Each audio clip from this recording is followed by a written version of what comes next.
생각이 바뀌면 수익이 보인다. 역발상 투자의 문현진 멘토입니다. 자, 오늘도 많은 종목들이 급등하고요. 또 생각보다 많은 종목들이 또 많이 떨어지고 있는데 뭐 이런 상황에서도 상한가에 들어간 종목들 체크하면은 다음 길이 보일 것 같습니다. 자, 도움이 된다면은 좋아요와 구독 그리고 알람 설정까지 반드시 부탁드리고요. 바로 한번 출발을 해보도록 하겠습니다. 자, 일단 오늘 시장은 3200포인트를 어제 뚫었단 말이죠. 그런데 약간 종가에 가까스로 뚫어낸 느낌이 들었고, 그것 때문인지 아무래도 이제 뚫어내놓고도 가지를 못했습니다. 보통 이렇게 3200포인트와 같은 이렇게 고지와 같은 자리들이 있죠. 지난번 상승 뜯어보시게 되면은 요런 자리를 이렇게 넘어가게 되었다. 넘어가지 못했던 자리를 넘어가게 되면은 보통은 추가 상승이 계속 이어지는 경우들이 많아요. 이런 식으로 계속 올라가죠. 여기서부터 계속 이렇게 올라가는 형태들이 만들어지게 되죠. 그래서 저런 시세들이 나오기가 마련입니다. 보통 저런 자리를 우리가 돌파라고도 표현을 하는데요. 지금 이 지수는 위쪽으로 이렇게 돌파가 만들어지긴 했습니다. 돌파가 만들어지긴 했었으나 저기를 넘어가지를 못하고 결국엔 밀려버리는 과정이 나오고 있어요. 이거는 이제 아무래도 차트상의 움직임인 거잖아요. 차트는 거들 뿐이지 사실은 올라가고 내려가고 하는 것에 있어가지고 가장 주된 원인은 매수세와 매도세라고 보시면 될 것 같습니다. 그럼 이제 왜 오늘 매도세가 나왔을까? 이렇게 돌파를 했음에도 불구하고 매도세가 나온 이유는 도대체 무엇일까 생각을 한번 해본다면, 아무래도 이제 뭐 예정되어 있는 뭐 일정들과 이슈들이 조금 부담스러울 것 같아요. 아무래도 이제 한미 정상회담 그리고 미중 정상회담 이런 것들뿐만 아니라 미국과 중국과의 갈등, 이런 것들도 지금 문제가 될 것 같고, 한국과 일본과의 또 갈등, 전 세계와 일본과의 갈등, 약간 이런 외교 문제들이 문제가 생길 것 같다라는 그런 우려감들이 많이 나오고 있는 것 같고요. 그리고 이제 많은 증권사, 외국계 증권가에서는 아무래도 월가에서는 이런 이야기 나오고 있습니다. 연준 아마 올해 6월 이후부터는 테이퍼링이라고 하는 자산 긴축을 시작할 가능성이 높다라고 하죠.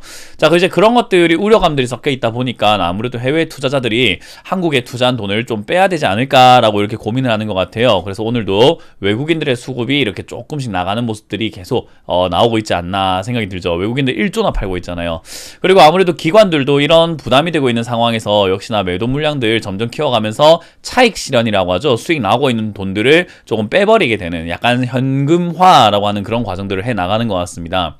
근데 왜 개인들은 왜 이렇게 많이 사나요? 라고 했을 때는 기관은 현금화를 하고 외국인들도 현금화하는 걸 되게 좋아하지만, 개인 투자자들은 이제 약간 이렇게 조금 떨어지게 되면 내가 사고 싶은 종목을 싸게 살 수 있는 기회라고 착각을 하거든요.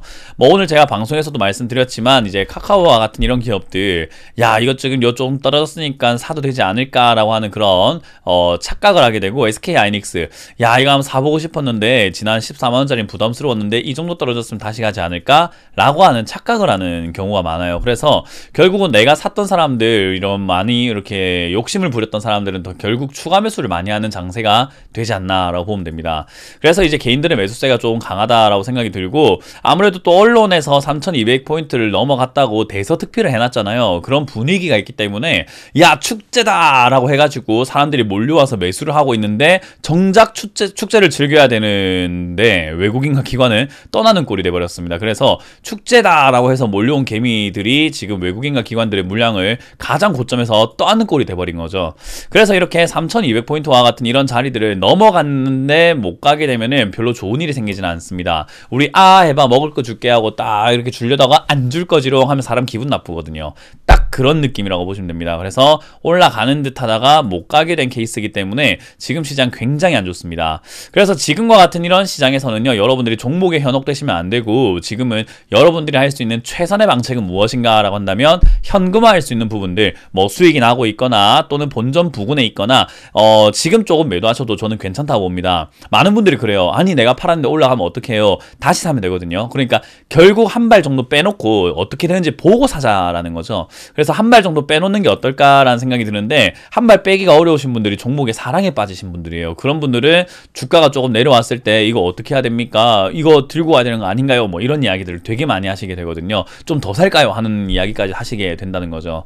그래서 저는 지금과 같은 상황에서는 돈을 버는 것보다는 지키는 게 조금 더 유리하겠다. 지금 가야 되는 자리에서 못 간다는 것은 그것도 하나의 큰 문제가 만들어졌다라고 보시면 됩니다. 가야 하는 자리에서 못 가고 있는 거. 그래서 이게 하루 만에 끝날 수도 있습니다. 하루 끝나고 다시 또 계속 올라가는 거가 만들어질 수도 있는데 일단 모르는 일 아니겠습니까? 지금부터 어떻게 될지 조금 더 이번 주라든지 한 이틀 정도 3일 정도 이렇게 지켜보면서 다시 재진입한다 하더라도 팔았다 다시 사는 거 수수료 나가는 거 말고는 사실 별거 없어요. 그래서 저는 팔았다가 다시 산다 하더라도 일단 조금 한 발 빼자라는 전략을 들여볼 수 있을 것 같네요. 자, 이제 그런 과정 속에서도 오늘 올라온 종목들이 꽤나 있는데 일단 보게 되면은요, 퍼시스부터 해서 해성 TPC, 수성 이노베이션까지 세 종목이 상한가에 들어가 있고요. 상한가 근접으로는 양지사부터 해가지고 제약 바이오부터 해서 뭐 품절주들이 좀 많이 보이죠. 그리고 밑으로 가니까 이삭 엔지니어링까지 총 6종목, 22종목이 10% 이상 급등해 있는 모습입니다. 그래도 지수가 빠진 것 치고는 이렇게 떨어지는 종목의 개수는 제한적이네요. 유유제약과 한국파마 정도가 이렇게 10% 이하로 빠지고 있는데 아무래도 이렇게 유유제약 급등 많이 했잖아요. 떨어질만 하죠, 당연히. 그리고 한국파마 이쪽도 마찬가지가 될 겁니다. 한국파마 이쪽도 많이 올라왔잖아요. 그러니까 떨어질만 하지 않았나 생각이 들고, 이렇게 급등한 종목들은 빠지는 것이 당연하기 때문에 요즘 같은 시장은 항상 말씀드립니다. 수익이 나고 있으면 언제 팔까요? 어디까지 갈까요? 그런 거 궁금해하지 마시고 일단 파는 것이 유리하다라고 보시면 되겠습니다. 자, 그런 과정에서 퍼시스입니다. 퍼시스는 과거에 이렇게 거래가 활발했던 기업이 아니에요. 하루에 2,000주밖에 거래가 안 되고 적을 때는 하루에 1,100주밖에 거래가 안 되던 엄청나게 거래량이 적었던 기업인데 지금 급등하고 있습니다. 뭐 거래가 적었다라는 것은 당연히 소외가 많이 됐던 종목이다라고 볼 수 있겠고, 1,100만 주가 발행이 되어 있는데 거의 70% 이상의 거의 80%에 가까운 물량이 묶여 있는 종목이에요. 그래서 유통 주식 수가 그렇게 많지 않은 종목입니다. 그렇다 보니 결국 이게 뭐다? 품절주인 거죠. 제가 품절주에 대해서 말씀 많이 드리는데 품절주는 시장이 안 좋을 때 급등한다. 왜? 지금 뭐 올릴 게 없다 보니까 아무래도 주식 수가 부족하니 매수세만 살짝 몰려도 이렇게 급등 나와버리거든요. 그럼 개미들은 모르고 좋은가 보다 하고 사버리는 경우들이 많기 때문에 이렇게 시장은 개인 투자자들이 자꾸 속입니다. 그래서 이런 부분들을 우리가 좀 조심해야 된다라는 거 명심해야 될 것 같고요. 지금 퍼시스가 급등했다는 것 자체가 저는 시장이 영 좋지 못하구나 라고 생각이 들고, 해성 TPC라는 기업도 이제 상장된 지 얼마 안 된 기업이잖아요. 근데 이 기업도 발행 주식수가 그렇게 많지 않아요. 그래서 상장된 지 얼마 안 됐지만 발행 주식수 자체가 지금 여기 나오지 않지만 460만 주밖에 되지 않습니다. 그래서 그런 걸 감안한다면 이거는 뭐 우리가 좀 사볼 만한 가치가 있을까라는 생각을 해보게 되네요. 그래서 오늘은 이렇게 거래량이 작은 종목들이 좀 급등하고 있다는 게 특징인 것 같고요. 그리고 수성 이노베이션처럼 이렇게 굉장히 오랫동안 바닥을 기거나 우리가 흔히 말하는 기업적으로는 좋지 않은 기업들도 급등하고 있죠. 아무래도 이렇게 잡주가 뛰어오른다라는 느낌인 건데, 시장을 보면은 잡주가 뛰어오른 시장 치고 좋은 시장이 없습니다. 뭐냐면 우리가 재래시장을 갔을 때 물건을 보러 갔는데 수산물이라던가 육류, 뭐 채소 이런 것들이 싱싱하게 들어와 있는 시장을 보게 되면 와, 오늘 시장 물건 되게 좋다라는 생각이 들어서 쇼핑을 좀 하고 싶어지잖아요. 근데 갔는데 다 시들시들하고 그 생선도 보면 눈이 완전히 이렇게 헷가닥 돼 있고, 그죠? 뭔가 육류도 완전히 이렇게 갈변해가지고 이상하게 되어 있다 하면은 야, 오늘은 이거 괜히 이렇게 장 보고 요리해 먹었다가 배탈 나겠다 뭐 이런 생각이 들잖아요. 오늘은 장을 좀 안 봐야 되겠다, 집에 라면이나 끓여 먹자, 약간 그런 느낌이 들죠. 지금은 여러분들이 들고 있는 종목을 좀 잘 관리해야 되는 시기인 것 같습니다. 상한가에 들어간 종목들과 급등하는 종목이 다 이따위밖에 안 되는 거예요. 그래서 이런 종목들이 급등했다라는 것 자체가 저는 시장이 안 좋다라는 것을 잘 보여주고 있는 사례다라고 생각이 들고요. 이럴 때는 여러분들이 급등한 종목을 이렇게 보면서 막 살 거 없나 하고 기웃거리게 되면은 오히려 안 좋은 종목을 찾게 됩니다. 그래서 지금 내 종목을 팔고 다른 종목을 갈아타는 거 어때요? 라고 한다면 저는 결사반대, 절대 안 된다라고 말씀을 드려보고 싶고요. 지금 상한가 들어갔다 풀리는 신라섬유도 예전부터 품절주로 분류가 되어 있던 기업이에요. 지금은 이제 유통 주식수가 좀 늘어났지만 예전에는 품절주였기 때문에 이것도 지금 비슷한 맥락으로 좀 급등하고 있고요. 대동기어도 800만 주 중에서 70%가 묶여 있습니다. 그래서 유통 주식수가 많지 않아요. 그래서 이런 기업들도 좋지 않다. 뭐 PM풍력 같은 경우도 1000만 주 중에서 50% 정도 가량이 묶여 있죠. 그래서 오늘은 품절주 대란이 일어났다. 이 말은 결국 시장에 끌어올릴 게 없어서 품절주, 뭐 이트론 EID와 같은 동전주 이런 것들이 지금 급등하고 있기 때문에 사실 진짜 오늘 하나도 볼 게 없습니다.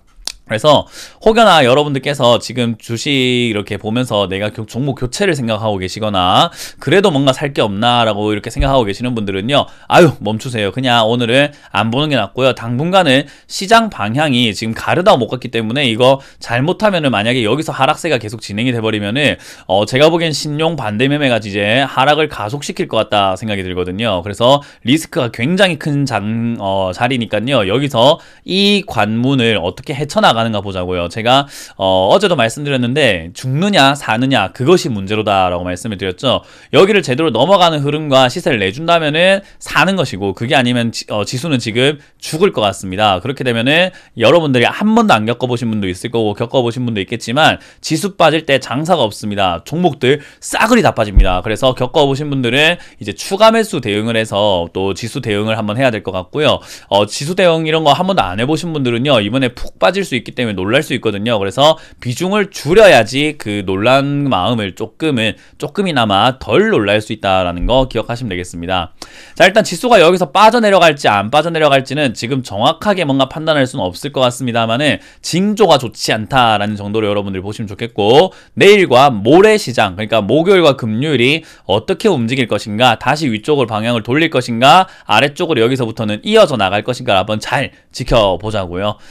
자, 이렇게 오늘 마쳐보도록 하고요. 오늘은 시장에서 얻을 수 있는 교훈은 없었으니까요, 여러분들도 푹 쉬시길 바라겠고, 내일과 모레도 그냥 푹 쉬면서 지수만 좀 체크하면서 내 종목 관리하자라는 조언을 드려보도록 할게요. 지금까지 문현진 멘토의 역발상 투자였습니다. 고맙습니다.